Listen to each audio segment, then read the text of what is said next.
The world had seen legends decline before, but no one expected this. Steph Curry, the most precise shooter the game had ever known, was struggling to see the rim. The reason? A diagnosis that would shake the NBA to its core. The Chase Center roared like a living thing, a deafening pulse of sound that seemed to shake the very foundation of the arena. The energy was electric, the kind of moment that only comes at the peak of greatness. The final game of the 2022 NBA Finals, Warriors against the Celtics, everything on the line. At the heart of it all stood Steph Curry, drenched in sweat, his breath steady, his mind sharper than ever. The ball was in his hands, the shot clock winding down, defenders closing in. He had been in this position 1,000 times before, had lived for moments like this, where the noise faded, the pressure evaporated, and only the rim remained. Dribble, dribble, step back. The ball left his fingertips, soaring in a perfect arc, a thing of beauty against the blinding glow of the arena lights. Splash. The net barely moved as the ball cut through. Effortless, inevitable. The Chase Center exploded, a tidal wave of cheers and flashing lights. Curry turned, mouthpiece dangling, the smirk already forming. The shimmy followed, a dance he had perfected over years of breaking the game. This was his world, his stage, and everyone watching knew it. Then, he glanced up at the scoreboard. For a moment, just a fraction of a second, the numbers blurred together, twisting and melting into a smear of red and white light. He blinked hard. Once, twice. The scoreboard sharpened again. A flicker of something uneasy settled in his chest.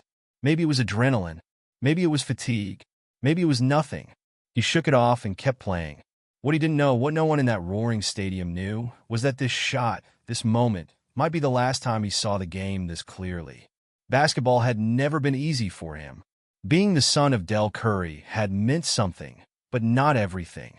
He hadn't been born with the raw athleticism of a LeBron James or the towering frame of a Kevin Durant. He had always been too small, too skinny, too fragile in the eyes of coaches and scouts. They had overlooked him at every level, dismissed him as a novelty, a decent shooter, but nothing more. But Steph had something else, something they couldn't measure. He remembered the late nights as a kid, shooting in his backyard until his arms ached. He remembered how his father would turn off the lights on purpose, forcing him to shoot in complete darkness. At first, he had missed. A lot. But then something had changed. He stopped relying on his eyes. He started feeling the shot, letting his body memorize the motion. By the time he reached Davidson College, he had turned shooting into something more than a skill. It was instinct, a reflex. He didn't need to see the hoop anymore. He just needed to feel it, and that was how he had redefined the game. The championships, the MVPs, the records shattered. A kid they once said wouldn't make it had become the greatest shooter of all time. Yet now, standing at the pinnacle of his career, something was wrong. It started small. During the summer of 2022, after the championship celebrations had died down, he was back in the gym, preparing for another season. The grind never stopped, not for him, but something felt different. One day, he was practicing alone, launching threes from the top of the key. He let the ball fly, watched it spin, saw it sink into the net. But for the first time in his life, he hadn't been sure. The rim had looked slightly off, slightly blurred, almost as if he was seeing double for just a second. He paused, shaking his head, trying to blink the feeling away. Just tired, he muttered to himself, grabbing another ball and lining up another shot. But as the weeks passed, it didn't go away. In a press conference, after a routine summer workout, Warriors GM Bob Myers noticed something strange. "You good, Steph?" "Yeah," Curry replied, adjusting in his seat. "Why?" "You were squinting a lot at the scoreboard during practice," Myers said. "Like you couldn't see it." Curry froze for just a second before forcing a laugh. "Man, I've been doing that for years. Comes with age, right?" Myers chuckled and let it go. Curry did too. But deep down, the unease was growing. It was just a routine checkup. That's what he told himself as he walked into the doctor's office, expecting to hear something about dry eyes or maybe just needing glasses for reading. Instead, he sat in stunned silence as the ophthalmologist studied his scans. "Keratoconus," the doctor finally said. "It's a progressive condition. Your corneas are thinning and warping, which distorts your vision. Curry exhaled sharply, trying to process the words. Okay, so what's the plan? Surgery? LASIK? What do we do? The doctor hesitated. That hesitation was worse than anything else. There are treatments to slow it down, he admitted. Specialized contact lenses, in some cases corneal cross-linking. But if it progresses without intervention, you could be functionally blind within a year. The words slammed into him like a fist to the gut. Blind. Blind. The greatest shooter in the history of basketball, a man whose entire existence was built around precision, vision, and touch, losing his ability to see. For a second, he almost laughed. It had to be a joke. This wasn't real. But the doctor's face told him otherwise. His hands clenched into fists. His mind raced. A year? That was impossible. He had just won a championship. He was still in his prime. There was still so much left to do. His entire life had been about proving people wrong, about pushing past limits that others had set for him. But how do you fight something you can't even see? The room felt too small, the air too thin. What is a shooter without his sight? The question hung there, unanswered, as the greatest challenge of his life began. Steph Curry had spent his entire career defying expectations. He had silenced doubters, rewritten history, and built a legacy that felt untouchable. But this was different. This was something he couldn't outwork, couldn't outrun. The darkness was creeping in, and for the first time, he didn't know how to stop it. So, he made a choice. He told no one. Well, almost no one. Late one night, sitting at the edge of his bed, staring at the dim glow of his phone screen, he finally turned to Aisha. I need to tell you something. She looked at him, concern already etched into her face. Steph, what's wrong? He hesitated. How do you tell someone that the thing that defines you is slipping away? That soon, you might not be able to see the faces of your own children? Finally, in a quiet voice, he said it. I might go blind. The silence that followed was suffocating. Aisha didn't speak at first. She just sat there, her hand tightening around his, as if anchoring him to the moment. Then, slowly, she whispered, We'll figure this out. But Steph wasn't so sure. The only other people he confided in were Klay Thompson and Andre Iguodala, two of the few men in the world who knew him better than he knew himself. They didn't ask questions. They didn't pity him. They just listened. And in return, they made him a promise. They would help him keep the secret for as long as he wanted. So, night after night, he pushed himself harder. When the team left the gym, he stayed behind, shooting alone in the dark. He memorized every inch of the court, the exact number of steps from the free throw line to the three-point arc, the way the ball bounced differently on each section of hardwood. He was preparing for the inevitable. But no matter how much he trained, no matter how many times he told himself he could adjust, nothing prepared him for what was coming. December 25th, 2022, Warriors versus Lakers. The Christmas Day game. One of the biggest matchups of the year, watched by millions around the world.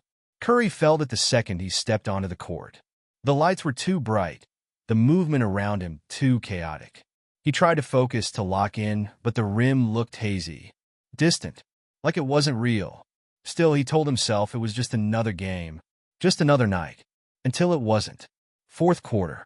Tie game. Final minute. The ball swung to him at the top of the key. Wide open. His shot. He rose up, released and airballed. Not short. Not off the rim. Just completely, humiliatingly off. For the first time in his career, an entire arena went silent after a Steph Curry shot. The Lakers grabbed the rebound, raced down the court, and sealed the game with a dunk. Warriors lost. But that wasn't the story. The story was the shot. The airball. The impossible miss. By the time he reached the locker room, his phone was already blowing up. Social media had erupted. Is this the end of Curry's prime? Did Father Time finally catch up? Curry's done. Washed. It's over. He sat at his locker, staring at the floor, his heartbeat pounding in his ears. He had been through bad games before, through slumps, injuries, losses. But this was different. Because this wasn't just a bad game. This was the beginning of the end. Then, he heard Draymond Green's voice cut through the silence. Steph. He looked up.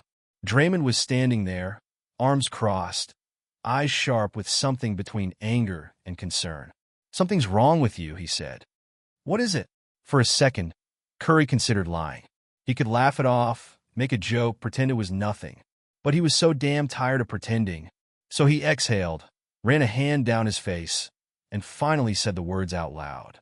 "I can't see the rim anymore." Draymond stared at him, waiting for the punchline.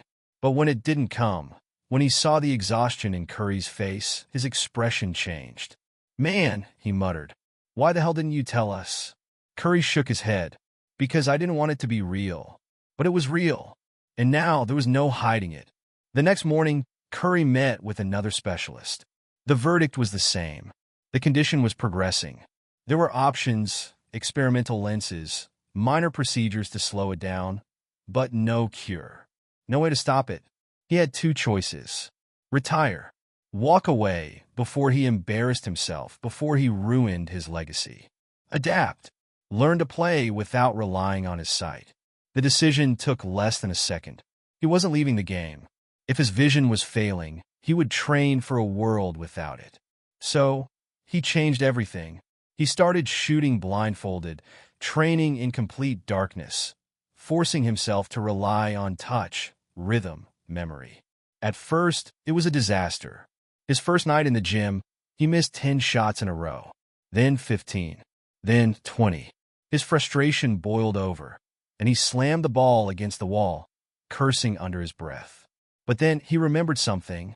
His father, turning off the lights in their backyard, teaching him to shoot without seeing, making him trust his body, his instincts. So he tried again. One shot. Miss. Another. Closer. Another. Swish. And slowly it started to come back. Clay watched from the sideline, shaking his head. "You're insane, man." Curry just smiled. "Not yet. But give me time." The rumors wouldn't stop. After the Lakers game, everyone had an opinion. The media, the analysts, the fans. Curry should retire before he ruins his legacy. He had a good run, but it's over. He'll never be the same player again. He ignored it, but the doubt, the fear, that was harder to shake. Late at night, lying in bed, staring at the ceiling, he let himself wonder, what if they were right? What if he was destroying everything he had built? What if this was one battle he couldn't win? But then, in the quiet of the night, another voice pushed through the fear. The voice of every scout who had told him he was too small. Every coach who said he'd never make it. Every critic who doubted him. And suddenly, he wasn't scared anymore. Because this wasn't the first time they had counted him out. And if he had proven them wrong once, he could do it again.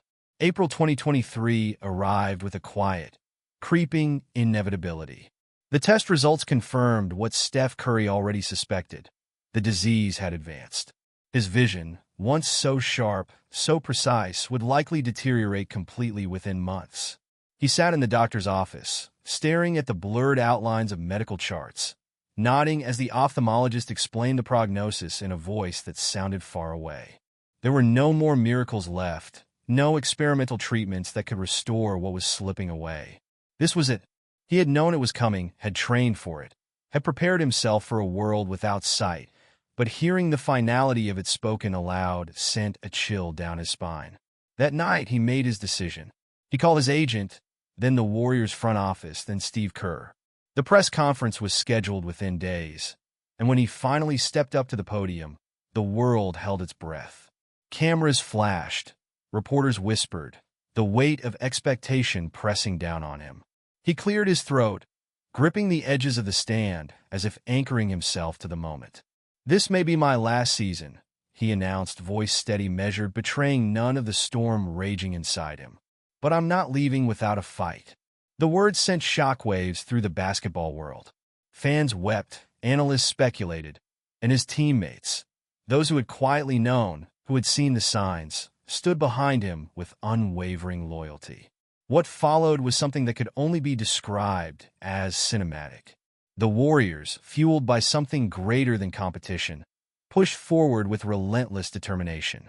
Their playoff run began as a desperate crawl, each game a brutal test of resilience. Round 1 against the Denver Nuggets was a battle of survival, Curry shooting a coin flip of brilliance and uncertainty.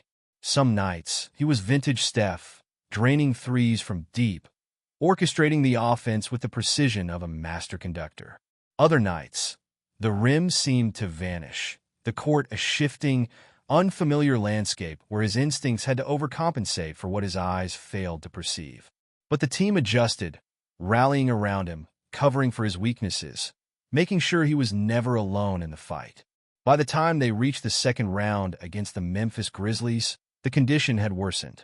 His depth perception was unreliable, his ability to track defenders compromised. Yet he found ways to adapt. He started listening more, paying attention to the subtle cues in his teammates' voices, the rhythm of the game, the way the ball felt in his hands. He stopped focusing on trying to see and let himself feel. He let his body take over, let the thousands of hours of practice dictate his movements. And somehow, impossibly, it worked. The Western Conference Finals against the Phoenix Suns were where the legend truly took shape. Midway through Game 4, in a moment of pure defiance, he removed the specially designed contact lenses that had barely been helping him and played an entire quarter with one eye shut. The world watched in stunned disbelief as he drained shots over defenders who had no idea he was functionally playing blind. With each made three-pointer, the myth of Steph Curry grew, his story no longer just about basketball, but about something greater, about refusing to surrender, about proving that the mind and heart could defy the body's limits. And then came the NBA Finals. The final stage, Warriors versus Bucks, a rematch of champions, a clash of titans.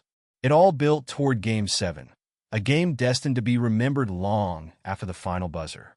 The Chase Center pulsed with a nervous energy, the weight of history pressing down on the hardwood. Curry, standing on the court during warm-ups, blinked against the haze. The crowd was a blur, the scoreboard a red smear of indistinct numbers. He could barely make out Giannis on the other side of the floor. The hoop, the backboard, his guiding star for decades, was little more than a shadow. The game was a war, a brutal exchange of blows between two teams unwilling to break. The fourth quarter arrived like a final chapter, the score locked in a dead heat, every possession a battle for inches. Steph could feel it, his vision slipping further, his body straining to compensate. But his teammates had his back. Draymond barking out defensive coverages, Klay whispering adjustments, Jordan Poole's hands on his shoulder every time they came back to the huddle, grounding him, reminding him where he was.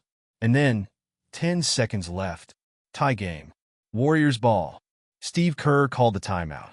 The huddle was chaos, voices overlapping, adrenaline making everything louder. But Steph heard only one thing, his own heartbeat, steady and sure. Kerr knelt in front of him. "We're running it for you," he said. "No hesitation." "No doubt." "You ready?" Steph didn't answer. He just nodded. Back on the court, he moved on instinct. Draymond set the screen, and for a brief second, he was free. The pass came, the ball settling into his hands like an old friend. And then he closed his eyes. He had no choice. He couldn't see the rim, couldn't focus on the depth. But he didn't need to. He had spent his whole life preparing for this moment. Shooting in the dark as a kid, training blindfolded. Every step, every motion ingrained so deeply into his bones that vision was just a luxury, not a necessity. He let it fly. The arena held its breath. The ball arced through the air, a perfect spiral against the stadium lights. And then swish. The net barely moved. Game over. The Warriors had won. The world erupted. His teammates swarmed him, bodies crashing together in pure euphoria. But Curry stood still in the middle of it all, eyes closed, head tilted slightly as if listening for something only he could hear. He didn't need to see the crowd to know they were on their feet. Didn't need to see the trophy to know it was his. He had already won in every way that mattered. For a few seconds, he allowed himself to take it in. The sounds, the vibrations, the emotion in the air. He let it wash over him, let it sink into his bones. And then, with a slow, quiet exhale, he opened his eyes one last time. The world was already starting to fade. But that was okay, because he had just given it the greatest show it would ever see. The press conference was inevitable.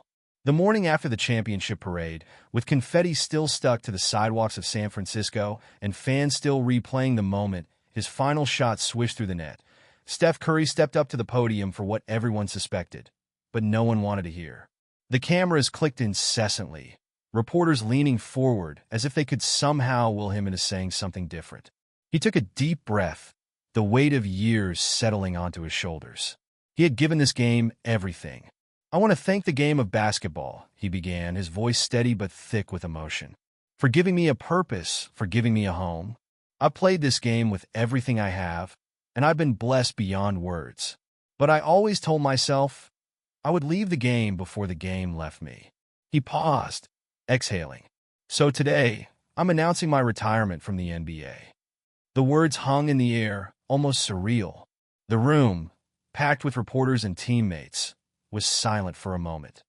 Then came the gasps, the murmur of disbelief, the ripple of emotion that spread through the world in real time. But in Chase Center, something else happened. A sound broke through the quiet, one that started low but built into a thunderous crescendo. "Curry, Curry, Curry." It wasn't just a farewell. It was a celebration, a tribute to a man who had given everything and had left nothing undone. Steph lowered his head for a moment, the weight of it all pressing down on him. But there were no tears of sadness, only gratitude. He had done what he came to do, and he had done it his way. Retirement didn't mean disappearing. If anything, it meant finding a new purpose. Within months, he launched the Vision of Champions Foundation, dedicated to researching eye diseases and helping children with vision impairments. He visited hospitals, met with young kids who had once thought they'd never play sports, shared his story with them, not as a warning, but as proof that limitations didn't define them. And then there was the gym, the one place he would never truly leave. At first, it was just a quiet idea, a new kind of training camp, one unlike anything the basketball world had ever seen. Steph designed a program where young players learned to shoot without relying on their eyes. The drills were unconventional, even bizarre to some. Players practicing in dim lighting, wearing fogged-out glasses, using sound and touch instead of sight. But the results were undeniable. His students were skeptical at first, missing every shot, fumbling the ball, stumbling through the workouts. But Steph would just smile and remind them, "You're not training your eyes. You're training your body to know what your eyes don't." And then one by one, they started hitting shots. The first player to perfect the method was a high school sophomore with dreams of making it to the NBA. The kid had struggled with depth perception issues his whole life. By the end of the summer, he was draining threes from Curry range. Soon more players came. College prospects, G League hopefuls, even NBA veterans looking for an edge. They all trained under Steph's system, learning how to play in a way that no one else had ever taught them. They called it the Curry method. And a new generation of shooters was born. One night, long after practice had ended and the gym was empty, Steph found himself back at Chase Center. It wasn't planned. He had just felt the pull, the need to be there, to feel it again. He walked onto the court slowly, his footsteps echoing against the silence. The banners swayed gently above him, the rafters holding memories of championships, of victories, of everything he had built. He closed his eyes, stretching out a hand, running his fingers over the polished hardwood. He could still feel it, the rhythm of the game, the pulse of the court beneath his feet. He didn't need to see the hoop to know where it was. He took a deep breath, lifted an imaginary ball, and flicked his wrist in a silent, unseen shot.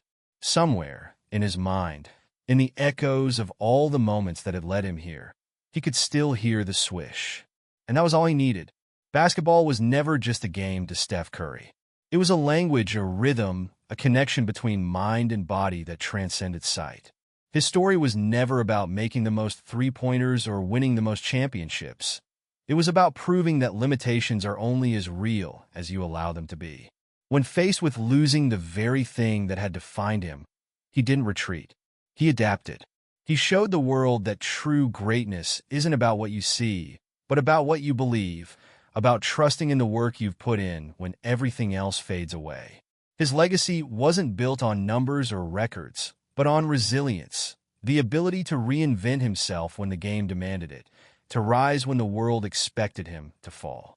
And in that, there is a lesson for all of us. We may not all be athletes, but we all face obstacles that threaten to take away what we hold dearest. Some battles, like Steph's, can't be won in the traditional sense. But that doesn't mean they can't be faced with courage, with dignity, with defiance. We are more than our struggles, more than the things we lose. True success is not about holding on forever, but about knowing when to let go and making sure that, when you do, you've left behind something that will last long after you're gone.